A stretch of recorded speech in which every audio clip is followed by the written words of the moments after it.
মেয়ের বাপ জীবিত আছে, অথচ মেয়ে অন্য কাউকে গার্জিয়ান মনে করে বিবাহ করতে পারবে, শরীয়তে অনুমতি আছে কিনা? আছে? কিছুই তো জানেন না, বুঝলাম না। মেয়ের বাপ জীবিত আছে কিন্তু বিয়েতে তার সম্মতি নাই, বিয়ে হবে?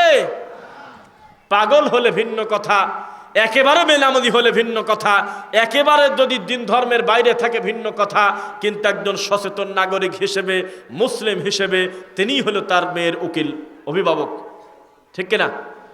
তার অলি তার বাপ। অথচ এই বেদাতিরা উকিল বাপ বানায়। কি বাপ?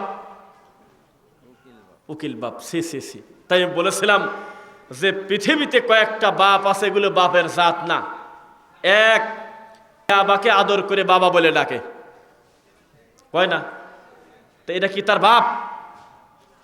দুই, বলদ সলদ পাগল গরু ছাগল কিছু মুরিদ আছে, তারা তাদের পীরকে